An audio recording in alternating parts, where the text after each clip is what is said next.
How are you doing, guys? This is Mugeche. Welcome to my channel. Thank you so much for showing me a lot of love.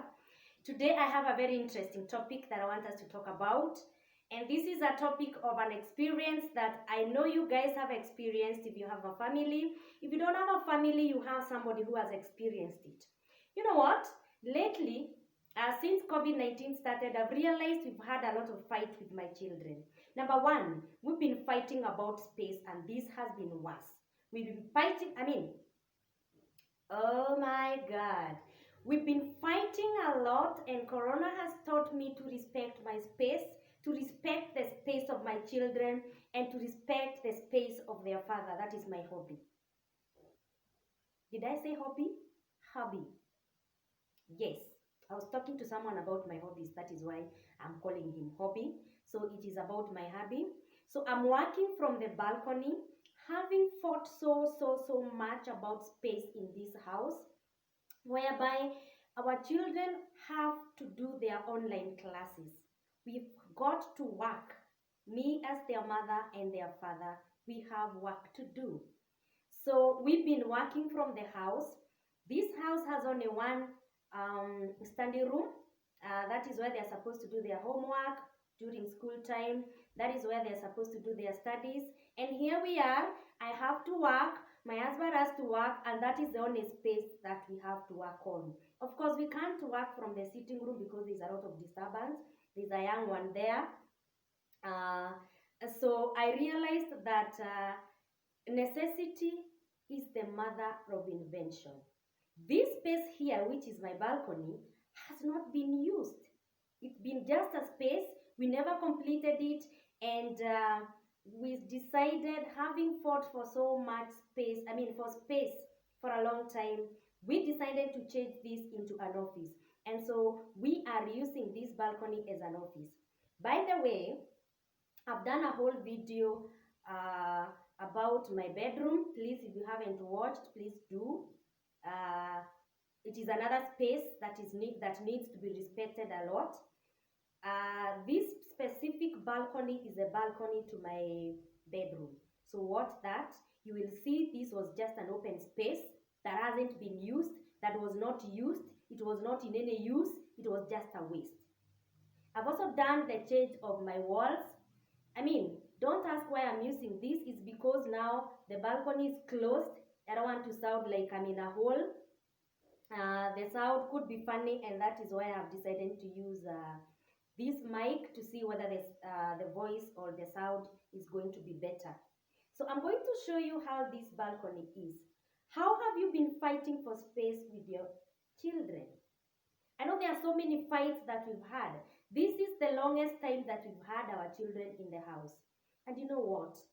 I've also been taught by this COVID not to take any negative energies. You may have teenagers in your house, which somehow to contain them is a headache. But take positive energy and take them positively. Respect their space, respect them, show them the family values, and that is what I've learned. I've learned to respect the space of my kids. I've learned to respect my space as a woman, as a mother, as a career woman. And I've also learned to respect the space of others, the space of my husband, my friends, and anybody else. And the best lesson that I have learned is that family is very important. It is a very important ministry. It is a very important organization. So let me show you how I'm working from this balcony. What I've done to the balcony. If you look at that black thing there, that is the window of my bedroom. So let me show you around. Let me show you what I've decided, what has happened, and how I've made this to be my office. This is the first balcony. There's another one which we haven't completed because having stopped fighting with my kids now, because the kids are using the study room, now the other fight is between me and my husband. I need a working space. He needs a working space. So what we do? This is the only balcony where Wi-Fi reaches upstairs. So let me show you what we have decided to do and how it is. So that if you have a space that you're not using, make use of it. So that at least you have respect for each and everyone's space. So let me show you what we have decided to do with this space and how our balcony has become our office. So this was part of the space of the balcony. It goes like this. This was a very open space. It goes like that. The other open space, you can see my neighborhood very well. What we have decided to do is that we have put glasses all around like that. So that was a very open space, and those are the glasses, and that is the office at the far end. We have a small window there. We have a small window on the other side. That is the window to my bedroom. That is my working space where you can see the chair and the table. And then down here, you can see a small coffee table. That is a glass table. You can see a seat which is in form of a sofa set. So this is how it looks. These were the former seats when I transformed my house. I decided to bring it here. That was the formal coffee table that was in the sitting room. And now this is where I can take my snacks, I can take my lunch, and then I go back there to work. And this is where I am going to be doing a lot of shooting. So this is the space, this is the balcony. We are still completing it, and that is how it looks. And yes, so that is where I'm going to be working from.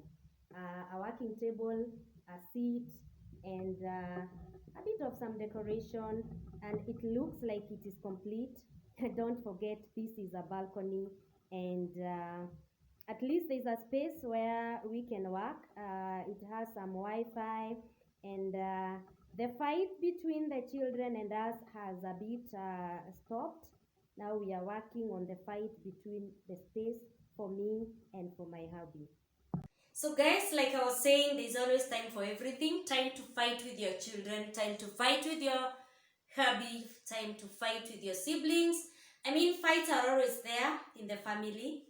But like I always say, let them be fair fights, even fights that will leave you strong and not weak.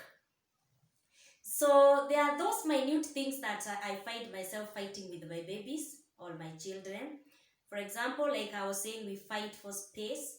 You fight that apart from the space where they're supposed to study, you also fight for the sitting room and the seats. Everybody in that house has his or her own seat. Is your house like that? Do you have a seat in the sitting room where your hubby sits? And I had a senior counselor, a friend of mine, a senior woman who is older than me, saying that there's a seat for your husband or for your hubby where even a visitor is not supposed to sit. You see that seat where your husband gets into the house, and that is where he likes sitting. I call it a fight for the space, because the moment he leaves that space or that seat, one of the kids is there running to sit there and to sit the way he sits. You know the way they sit when their legs are like this and their legs are up like there. Maybe he's reading a newspaper or he's having his gadgets, and that is how the children wants to sit. And I say they fight for that space. So this that child of yours who has been admiring how your hubby sits on that seat, and especially your son, there's a space where I like sitting in my sitting room, and I fight my baby is also fighting for it. So by the end of the day, you fight that it is the mother who is left without a space. But I call it an even space, an uneven fight. That is what I mean. We fight even for the smallest thing in form of a remote. We fight for what we are going to watch from the TV. And sometimes it can get nasty, and sometimes if it is not used well, it can affect your kids. So how have you been managing on those fights? Now, this first time for everything. Fighting with your kids, you learn a lot. This is the longest time that we've been living with our kids, and we've learned a lot from them. If you haven't learned, please do. This is the time when our hubbies now can remember the birthdays of our kids, can remember the second name of our kids, and let's be positive and be hopeful. I call it hashtag positivity, hashtag hope, COVID-19 effects, and we cannot afford to have that negative energy. Now, let's come now, leave the fight and come to the first time. There's always first time for everything. First timer, first time as a driver, first time as a mother, first time in your new job, first time to start walking. But today I want us to talk about first time motherhood. I'll give you my experience. Give me your experience. The experiences are unique as a first time mother, as a first time father. Fatherhood is different, motherhood is different, and they are all unique. Some of them are common, some are not common. And that which is common is not common to everyone. So this is your experience, it is my experience, and they may be different and may differ from each other. So I always say that it's one thing to get a man to marry you, it's one thing to get a wife, it's one thing to start a family, and it's another very different thing for you guys to conceive and get babies.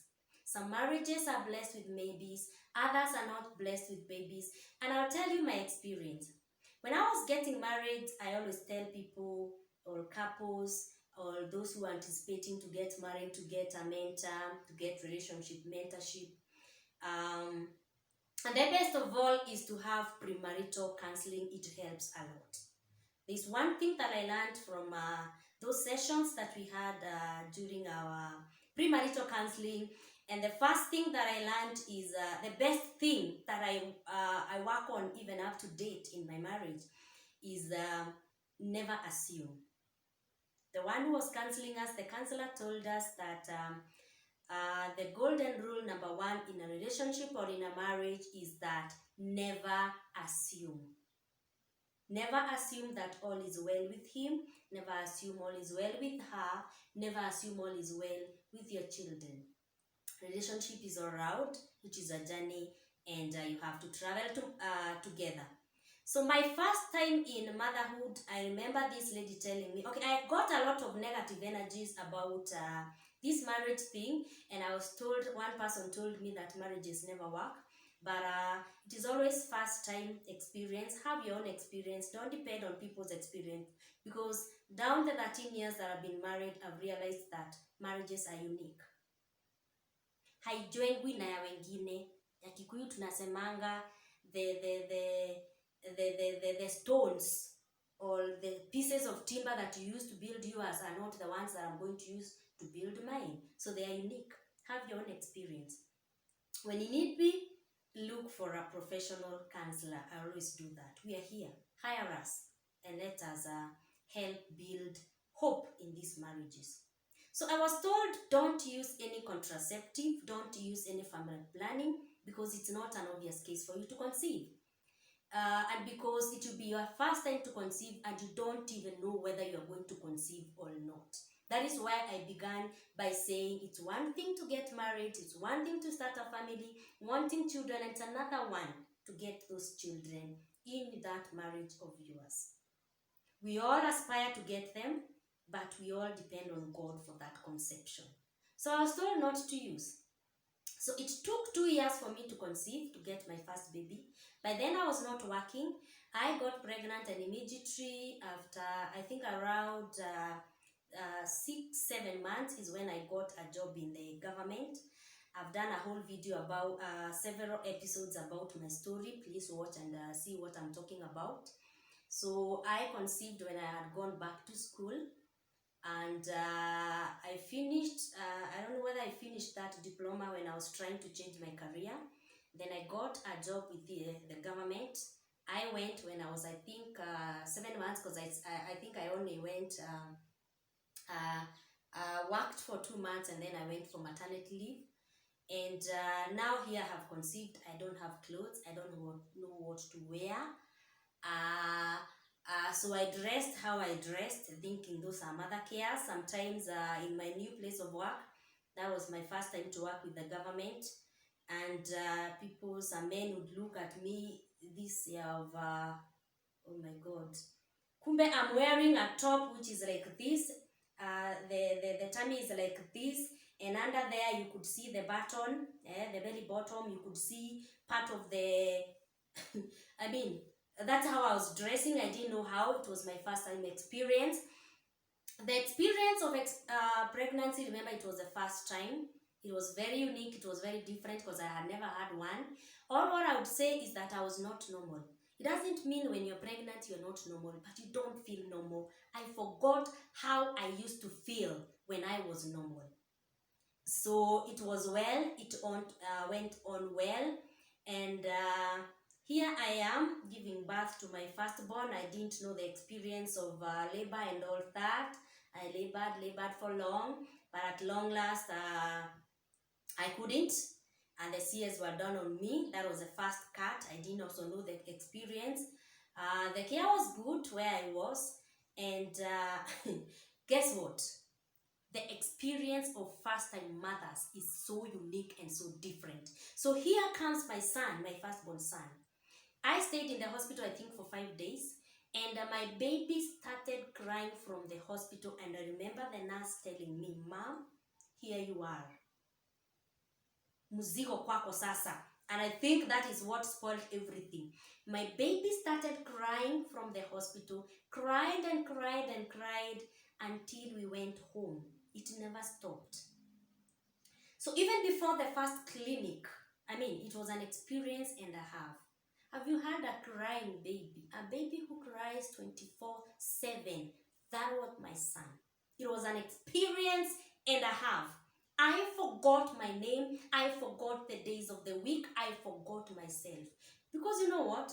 I've realized that sleep is very important, and sleep is one way of relaxing and taking care of yourself. So I couldn't sleep because this baby cries the whole night. So we realized that the baby is not well. So we started asking people, and as usual, there are so many doctors outside there who are not doctors, who will give their experiences. Their experience is unique, your experience is different, but you have sometimes to ask because this is your first time motherhood. This is your first child. You don't know how. Later, I've come to realize that the experiences are very different. So I remember asking a friend of mine, you'll ask friends, you'll ask sisters, you'll ask other mothers, you ask your mother, you ask your grandmother, and you'll be told so many things. So I was told the baby has a problem with the stomach, so give water, which I didn't. Because when you go to the hospital, they are telling you exclusive breastfeeding for 6 months, which I did for my first baby. So I never gave water. Others were telling me that the baby is not getting satisfied. I mean, the baby is just crying, so the feeding is very minimal because most of the time the baby is crying. So we would go to the hospital thrice in a day because if my baby starts crying from 9 a.m., the baby will cry until the following day. So my baby used to sleep for only very few hours at night, and during the day is even worse. While having done CS, I'm supposed to have to do a lot of rest. So I don't know whether I had that rest. The experience was just wow. This joy of this baby, the bundle of joys when you get that baby. There's another thing. The baby is really crying. So give water. The baby has a problem with the stomach. Take to the hospital. The doctor tells you this is colic. You're given medicine for colic. Is it colic or colic? Whatever they call it. And it's not working. And then others will tell you the first time poo for the baby, the poo, the first time is supposed to be black in color. Was it black in color? I mean, I was in the hospital. How would I know whether it was black? I don't know whether it was black or not. If it was not black, then that baby has a problem with the stomach. I don't know if you never had a stomachache after giving birth. Now it goes to the baby. Those were the case scenarios that I was given for the baby crying. Others told me, take the baby to their original home. That is my hubby's home. And to tell you the truth, I did it, but it never worked. That the parents are supposed to tell the baby something, and so the baby stops crying. None of them worked. So I found myself praying for the baby to stop crying, but the baby never stopped. My baby cried consecutively for 3 good months. terrible months for a crying baby and for a first-time mother.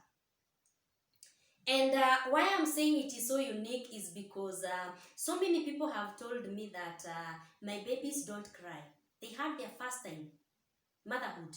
That is their first baby. The babies never cried. So that is why I say children are unique beings. Whether you have 5, when you have 10, you have 12, you have 1, you have 2, you have 3 like me, they are all unique. Because I'll tell you what, my first experience in my first baby was very different from the second and from the third. So experiences are unique. I mean, let us not stop misleading mothers. Yes, we may help when the babies are crying, but don't give them those doctrines. Do I call them doctrines or those advices? Atipeleka mtoto kwa baba yao. That is why the baby is crying. I mean, what has it to do with the parents of the father? Give them water.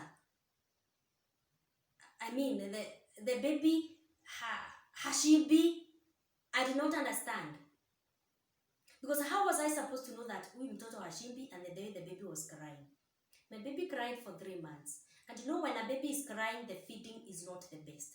I mean, my experience was, I don't know how many mothers have had this experience. I forgot my name because of the cry of that baby, my boy.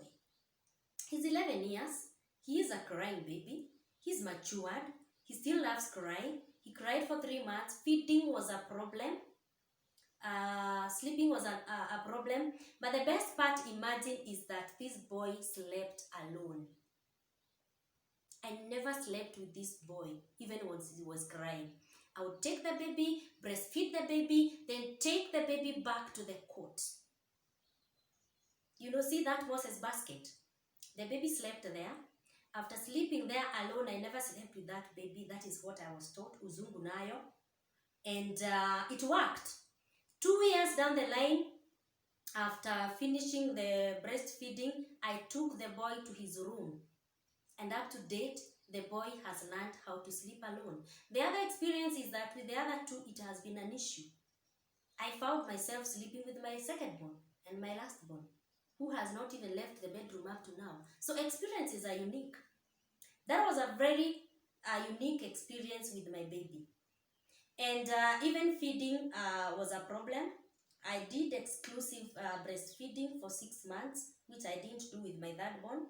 It was a bit of a hectic. I stored a lot of milk for him. The weight was okay, even after crying for that much. Poor Finder, we reached a point where I would put like this, and then I put the food like this, and then he would swallow. Put like this, put water, and then he would swallow.